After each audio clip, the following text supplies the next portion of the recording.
Hi, hello friends. Welcome to Lone Wolf. Hope part 1 and 2 about Escobar's abandoned mansions interesting இருந்தது அப்படின்னு நான் நம்புகிறேன். இன்னைக்கு the final part. வாங்க without wasting time, let's get into the video. இந்த ஃபெசிலிட்டியை பார்க்குறதுக்கு முன்னாடி எஸ்கோபாரோடைய ஒரு சின்ன ஹிஸ்ட்ரியை நம்ம பார்க்கலாம். அப்போ தான் நான் ஏன் இதை சொல்ல வரேன்னு உங்களுக்கு புரியும். ஓகே, எஸ்கோபாரோடைய லைஃப் எப்படின்னா எப்போ பாரு ஒரு சேஸ் அண்ட் ரன் இருந்துக்கிட்டே தான் இருக்கும். தோ கொலம்பியாவில் he was a very big drug lord. அவருக்கு பின்னாடி நிறைய ப்ராப்ளம்ஸ் இருந்துகிட்டே இருந்திருக்கு. அதில் ஒன்று என்னென்னா, ஒன்று அவருடைய ரைவல் கார்ட்டல் அவரை சேஸ் பண்ணிகிட்டே இருப்பாங்க, எப்படியாச்சும் அவரை சாகடிக்கணும் அப்படின்னு சொல்லிட்டு அவங்களுக்குள்ளே எனிமிட்டி இருந்துகிட்டே இருக்கும். இன்னொரு பக்கமாக போலீஸ் இவர் எப்படியாச்சும் பிடிச்சி ஜெயிலில் போட்டுடணும், அவருடைய பிஸ்னஸை ஸ்டாப் பண்ணணும் அப்படின்னு ஒரு பக்கமாக போலீஸும் சேஸ் பண்ணிகிட்டே இருப்பாங்க. ஸோ கார்ட்டல் கிட்டேருந்து அவர் ஓடணும், இந்த பக்கம் போலீஸ் கிட்டேருந்து அவர் ஓடணும். அட் த சேம் டைம் அவருடைய பிஸ்னஸும் ரன் பண்ணிகிட்டே இருக்கணும், பிஸ்னஸ் எந்த வகையிலையும் ஸ்டாப் பண்ணக்கூடாதுங்கிறதுல he was very particular. So ஒரு ரன் அண்ட் சேஸ் அவருடைய லைஃப்பில் இப்போ பாரு இருந்துகிட்டே இருக்கும். இப்போது ஒரு பாயிண்ட் ஆஃப் டைமில் என்ன ஆயிடுச்சுன்னா, எல்லா பக்கமும் அவர் லாக் ஆகிட்டார். போலீஸ் அவங்கக்கிட்ட சொல்கிறாங்க, நீ you have no other choice, எங்ககிட்ட நீ மாட்டிக்கிட்ட, பேசாமல் அரெஸ்ட் பண்ணிடுறோம், நீயும் ஹேண்ட் ஓவர் பண்ணிவிடு அப்படின்னு. ஹேண்ட் ஓவர் பண்ணிட்டாருன்னா நெக்ஸ்ட் என்ன நடக்கும்னா, யூஎஸ் கவர்மெண்ட் கொலம்பியன் கவர்மெண்ட்டை போட்டு பயங்கரமாக ப்ரெஷரைஸ் பண்ணிகிட்டு இருந்தாங்க. அவரை எஸ்கோபாரை கூட்டிகிட்டு நாங்கள் அமெரிக்காவுக்கு போய்ட்றோம், அமெரிக்காவில் எக்ஸ்ட்ரடைட் பண்ணிடலாம் அவரை, ஏன்னா அங்கே இருக்கிற ப்ரிசன்ஸ் இன்னும் ஸ்ட்ராங்காக இருக்கும், ஈஸியாக எஸ்கேப் ஆகிட முடியாது, he'll go for a long time, ஜெயிலில் தான் அவர் இருக்கணும் அப்படின்னு சொல்லிட்டு. இந்த விஷயம் எஸ்கோபாருக்கு தெரிய வந்துடுது. தெரிய வந்த உடனே அவர் ரொம்ப அடமெண்ட்டாக இருக்கார். அவர் இன்ஃபேக்ட் ஓப்பனாக இந்த ஸ்டேட்மெண்ட்டே கொடுக்குறாரு, என்னோட ஊரில் என் மண்ணுக்குள்ளே நான் செத்து புதைச்சிட்டா கூட பரவாயில்ல, வேறஸ் நான் அமெரிக்காவுக்கு போய் ஜெயிலில் இருக்க மாட்டேன், I am happy to be buried inside my own country rather than going to America being imprisoned அப்படின்னு ரொம்ப அவர் அந்த விஷயத்தில் பர்டிகுலராக இருக்கார். Pablo's mentality had always been from the beginning that he would rather die in a hail of bullets than be extradited to the United States. இப்போது Colombian government is waiting. ஏன்னா எல்லா பக்கமும் எஸ்கோபார் லாக் ஆகிட்டார், வேறு வழியே இல்லை, அவர் நம்மக்கிட்ட surrender பண்ணி தான் ஆகணும் அப்படின்னு நினச்சிட்ருக்காங்க. இந்த இடத்துல எஸ்கோபார் ஒரு ட்விஸ்ட் வைக்கிறாரு. அவர் என்ன சொல்கிறாருன்னா, உங்களுக்கு நான் ஜெயிலில் இருக்கணும், சரி நான் ஜெயிலில் இருக்கேன், பட் நான் கொலம்பியா விட்டு வெளியில் போக மாட்டேன். சரி, இவர் ஜெயிலில் இருக்குன்னு சொல்கிறாருன்னு சொல்லிட்டு கொலம்பியன் கவர்மெண்ட் சந்தோஷப்படுறாங்க. பட் அங்கே இன்னொரு ட்விஸ்ட், நான் ஜெயிலில் இருக்கேன், ஆனால் நீங்கள் கட்டின ஜெயிலில் இருக்க மாட்டேன், கவர்மெண்ட் கட்டின ஜெயிலில் நான் இருக்க மாட்டேன், நான் பாப்லோ எஸ்கோபார் நானே ஒரு ஜெயில் கட்டுறேன், எனக்கு தேவையான ஃபெசிலிட்டிஸ் எல்லாமே அந்த ஜெயிலில் இருக்கும், நான் ஜெயிலில் ஒரு பெரிய ப்ரிசன் நான் கட்டுறேன், கட்டிட்டு அந்த ஜெயிலுக்குள்ளேயே நான் இருக்கேன், ப்ளஸ் அங்கே இருக்கிற போலீஸ் ஆஃபீஸர்ஸ், ஜெயிலில் கார்ட் பண்ணுற போலீஸ் ஆஃபீஸர்ஸ் எல்லாமே நான் சொல்கிற ஆளுங்களை தான் நீங்கள் அனுப்பணும் அப்படின்னு சொல்லிட்டு கொலம்பியன் கவர்மெண்ட் கிட்ட ஒரு டீல் பேசுகிறாரு.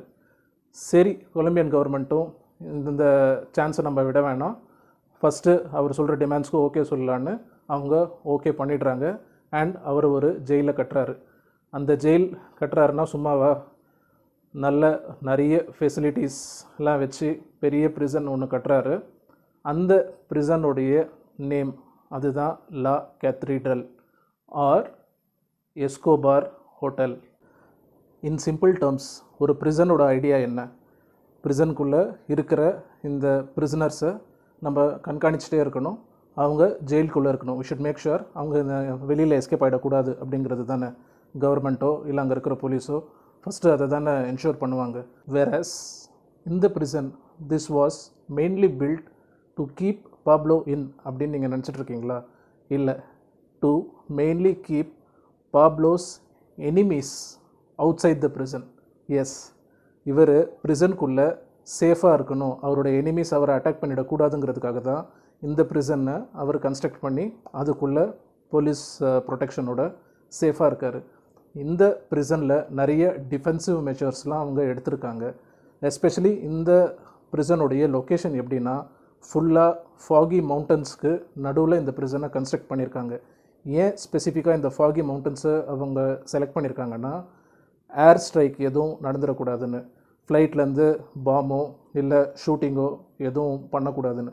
ஒரே வெதர் ஃபாகியாக இருந்தால் அவங்களுக்கு டிஸ்டர்பன்ஸ் இருக்கும்ல, அங்கே எப்படி அவங்க ப்ரிசனுக்கு கிட்ட போய் இந்த மாதிரி ஷூட்டிங் பாம்பிங்லாம் பண்ண முடியும் அப்படின்னு சொல்லிட்டு இதெல்லாம் மைண்டில் வச்சுட்டு தான் அவர் ரொம்ப கேர்ஃபுல்லாக இந்த ப்ரிசனை கன்ஸ்ட்ரக்ட் பண்ணியிருக்காரு with all defensive measures. Number 1 and number 2, நம்ம ஏற்கனவே சொன்ன மாதிரி அவர் பாப்லோ நிறைய அமௌண்ட்லாம் கொடுத்து அங்கங்கே போலீஸை கரெக்ட் பண்ணி வச்சுருக்காருன்னு சொன்னல, from lowest designation to the highest designation in the police department and all government departments. So நல்லா பணம் கொடுத்து அவருக்கு பழக்கமாக இருக்கிற தெரிஞ்ச முகங்களாக அவருக்கு லாயலாக இருக்கிற போலீஸ் ஆஃபீஸர்ஸை மட்டும்தான் அங்கே சேஃப்கார்ட் பண்ணுறதுக்கு அந்த ப்ரிசனை சுற்றி போட்டு வச்சுருக்காரு. ஏன் ஹோட்டல் எஸ்கோபார் அப்படின்னு நிக்நேம் வந்திருக்குன்னா, இது it's not lesser then a 5-star hotel. இங்கே நிறைய அம்யூனிட்டிஸ் இருந்திருக்கு. உள்ளே ஒரு கெசினோ வச்சுருந்துருக்காங்க. அந்த கெசினோ வச்சுட்டு அங்கே இருக்கிற கார்ட்ஸோடு அவங்க கேம்பிள் பண்ணியிருக்காங்க. And he built a playhouse for his daughter Manuela. There was a spa and also a football field. ஏன்னா அவர் வந்து ஃபுட்பால் லவர்னு நமக்கு எல்லாருக்கும் தெரியும். அதுவும் இல்லாமல் ஒரு தடவை என்ன பண்ணியிருக்காருன்னா, கொலம்பியல் நேஷ்னல் டீம் இந்த டீமை கூப்பிட்டு அங்கே அவங்களோடவே ஃபுட்பால் விளையாடிருக்காரு. அவங்களுக்கு நல்ல ஹாஸ்பிட்டாலிட்டி கொடுத்துருக்காரு. அந்த ஃபெசிலிட்டியை நல்லா சுற்றிலாம் காமிச்சிருக்காரு. எஸ்கோபார் வந்து ஜெயிலில் இருக்கிற மாதிரியான ஒரு ஃபீலை அவருடைய பார்ட்னர்ஸ்க்கு கொடுக்கவே இல்லை. ஜெயிலுக்கு வெளியில் இருந்தால் அவர் எப்படி இருப்பாரோ அதே மாதிரி தான் அவங்க கூட டச்சில் இருந்திருக்காரு. இன்ஃபேக்ட் நிறைய தடவை அவர் வந்து அவருடைய கெஸ்ட்டுங்களெல்லாம் கூப்பிட்டு நல்ல பெரிய பெரிய பார்ட்டிங்களெல்லாம் அங்கே நடத்திருக்காரு. அண்ட் இந்த ஃபெசிலிட்டியில் இருக்கிற ரூம்ஸ் எல்லாமே நல்ல luxury rooms and it was also furnished. அவருக்கு கம்யூனிகேஷன் செட்டப்பும் இங்கே எக்ஸலண்ட்டாக இருந்திருக்கு. ஏன்னா ஜெயிலுக்குள்ளே இருக்கிறதுனால ஃபோனில் தான் அவர் வந்து பிஸ்னஸில் அவருடைய பார்ட்னர்ஸோட டச்சில் இருக்கணும். So communication setup was excellent. இந்த செட்டப்லாம் பார்க்கும்போது அடுத்த 10-20 வருஷத்துக்கு அவர் தான் கொலம்பியாவில் ரூல் பண்ண போகிறார் அப்படின்னு நீங்கள் நினச்சிட்டு இருந்திருப்பீங்க. அதுதான் இல்லை, அங்கே ஒரு ட்விஸ்ட் இருந்திருக்கு. ஒரு பக்கமாக கொலம்பியன் கவர்மெண்ட் பாப்லோ எஸ்கோபார் பண்ணுற இந்த அட்ராசிட்டிஸ் எல்லாம் பார்த்துட்டு கண்டுக்காமல் இருக்காங்க. ஏன்னா டீல் அதுதான். சரி, அவர் ஜெயிலுக்குள்ளே இருக்கிறேன்னு ப்ராமிஸ் பண்ணியிருக்காரு, ஜெயிலில் இருக்கார். But things are getting changed. எப்போனா, ஒரு பிஸ்னஸ் டீலிங்கில் பாப்லோ வந்து அவருடைய லாங் டைம் ஃப்ரெண்ட்ஸ் அண்ட் கசின்ஸை தான் அவங்களுடைய பிஸ்னஸில் அவருடைய பார்ட்னர்ஸாக வச்சுருக்காரு. அவங்க தான் எக்ஸிக்யூட் பண்ணுவாங்க. ஒரு சின்ன பிரச்சனையில் அவர் வந்து அவங்களுடைய கசின்ஸ் நினைக்கிறேன், அதில் ஒரு 2-3 பேரை அடித்தே கொண்டுடுறாரு கோவத்தில் அந்த ஃபெசிலிட்டிக்குள்ளே. இந்த விஷயம் போலீஸ்க்கு தெரிய வருது. தெரிய வந்த உடனே this is not right. So நம்ம இமீடியட்டாக பாப்லோவை என்ன பண்ணலான்னா, அங்கே இருக்கிற ஒரு நார்மலான ப்ரிசனுக்கு ஷிஃப்ட் பண்ணிடலாம் அப்படின்னு டிசைட் பண்ணுறாங்க. டிசைட் பண்ணிவிட்டு பாப்லோவை அப்ரோச் பண்ணும்போது Pablo is denying to it. அவருக்கு என்ன பயம்னா, இப்போதைக்கு வேறு ப்ரிசனுக்கு சேஞ்ச் பண்ணுறேன்னு சொல்லுவாங்க, அப்புறமா அங்கேருந்து யூஎஸ்ஏக்கு எக்ஸ்ட்ராடேட் பண்ணிவிடுவாங்க, அங்கே போயிட்டால் நம்ம ஜன்மத்துக்கு ஜெயிலில் தான் இருக்கணும், வெளியில் வர முடியாது அப்படிங்கிறதுனால he is denying to it. இந்த விஷயம் தெரிஞ்சு அவர் எப்படியாச்சும் நம்ம அங்கே இந்த ஜெயிலுக்கு வந்து பிடிச்சிடணும்னு சொல்லிட்டு ஒரு ஃபோர்ஸ் கிளம்புது. அந்த லா கேத்ரீட்ரல் அந்த லொக்கேஷனுக்கு போயிட்டு அவரை பிடிச்சி நம்ம வேறு ஜெயிலில் போட்டுடலாம் அப்படின்னு.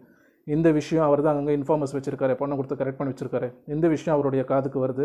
வந்த உடனே அவர் அந்த ஜெயிலேருந்து எஸ்கேப் ஆகிடுறாரு. கிட்டத்தட்ட 1 year and 1 month அவர் அந்த ஜெயிலில் இருந்திருக்காரு. அவர் தானே அந்த ஜெயிலில் கன்ஸ்ட்ரக்ட் பண்ணார். ஸோ கன்ஸ்ட்ரக்ட் பண்ணும்போதே அண்டர் கிரவுண்ட்லேருந்து எஸ்கேப் ஆகிற மாதிரியான டனல்லாம் செஞ்சு வச்சுருந்துருக்காங்க. அது வெறும் அவங்களுக்கு மட்டும்தான் தெரியும்.